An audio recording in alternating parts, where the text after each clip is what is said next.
While Doge is dead and Elon Musk's time at the White House is over, that doesn't mean that tech billionaires still don't have unfettered access to the most important elements of our government. And the scariest example making waves in this moment right now is the way in which Donald Trump plans to exercise mass surveillance over all Americans, stealing our data to use for the most sinister reason. And one of his stooges, billionaire Peter Thiel, who is behind that operation, just ran away when confronted with one of the worst elements of Donald Trump's plan. We're going to get into it all, but before we do, if I could quickly ask you to leave a like on this video, and if you haven't already and you enjoy our channel, to hit that subscribe button. It goes a long way in supporting the work we are doing here. Now, before we get into that clip of billionaire Peter Thiel running away and check out the furious MAGA reaction to Trump's plan, I want to start with some context, and it comes to us from Congresswoman Jasmine Crockett, who called this all out.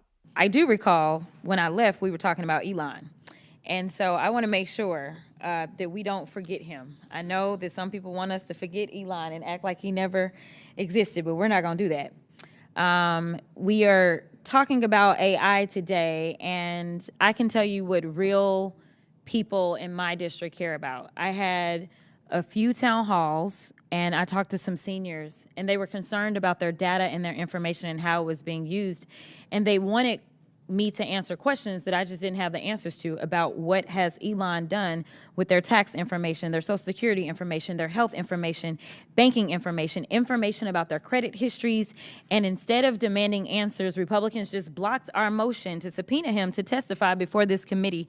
And I'd ask at this point for unanimous consent to enter into the record a picture of who all was in the room when we took the vote.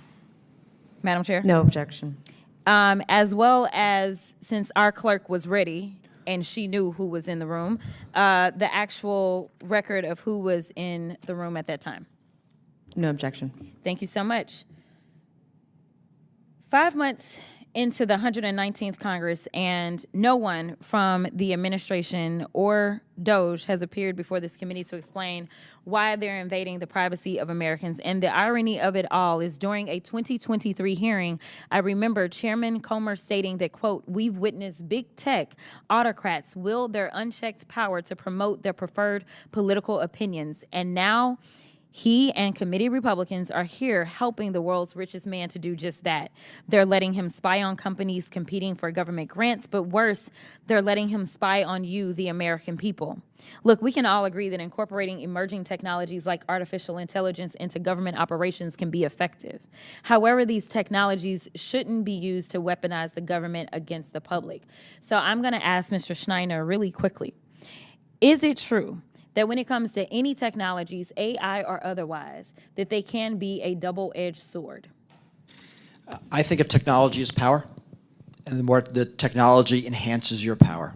And whether your power is for good or for bad depends on you, depends on how you're perceived. So yes, I mean, technology has affordances.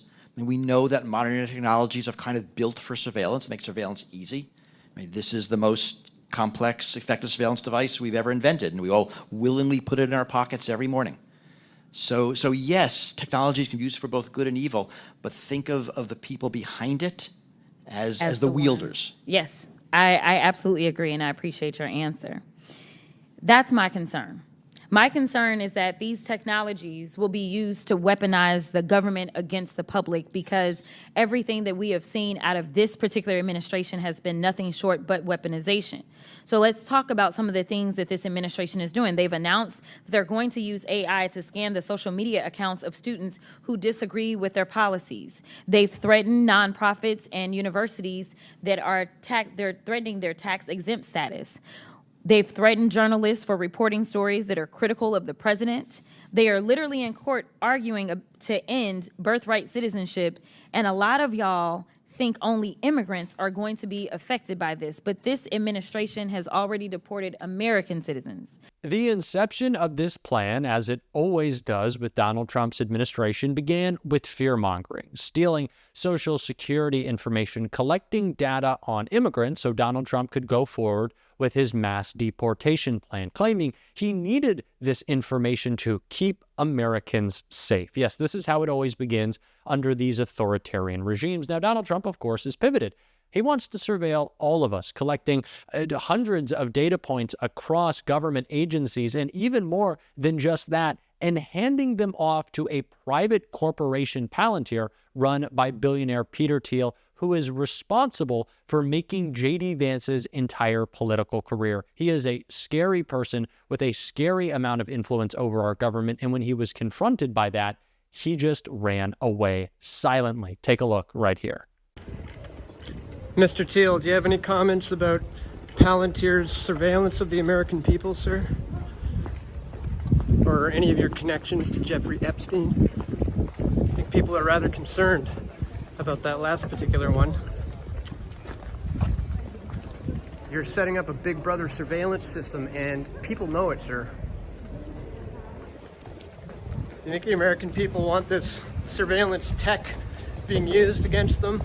How much more do we need to know about the sinister operation going on here than to see a billionaire sprinting away when confronted over this scheme? It is absolutely terrifying. And it's not just Democrats who feel this way. This has been a talking point of the right for so long, that the Democrats and Biden were going to create a police state. They were going to track you. Bill Gates is going to put a chip in your cereal or vaccine or whatever it was. I don't even know. But now Donald Trump is doing it, and MAGA is freaking out, as we can see right here.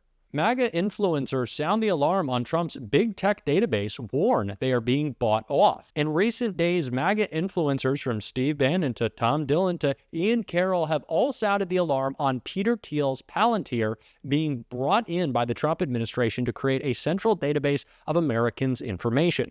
Dillon, a popular comedian and podcaster on the right, went so far as to say, "I think they are buying people," and accused Thiel of inviting him over for dinners to discuss the media, clearly suggesting big tech is working to buy off MAGA influencers to support Palantir's list, as he called it. Even the big MAGA influencers on the right can understand what is happening right now is incredibly scary. Donald Trump wants to create a surveillance state in which he can track the actions of everyone except the thugs he's having carry out his intimidation. Donald Trump wants every single data point on you and wants to know where you are and what you're doing all the time. But ICE agents who are busting into your home, refusing to identify themselves, can wear a mask? That's the America that we're going to live in under Donald Trump? No, I don't think so. This is incredibly scary, especially as a private corporation run by a man who helped elect the president and handpicked his vice president is taking over our information. If that doesn't scare you, I don't know what will. And we saw more important reporting on this by Jen Psaki and Ronan Farrow. We need to call this out. We need to make this a sticking point for Democrats and talk about this constantly. Remember when we were first introducing the electorate to Project 2025, the chilling effect that it had? This is another one of those political wedge issues. We need to talk about it more. I'm going to on this show, and if you want to support that, as always, you can hit that subscribe button. You can leave a like on this video, and if you stuck around to the end, you can drop a blue heart in the comments. And until next time, I'll see you soon.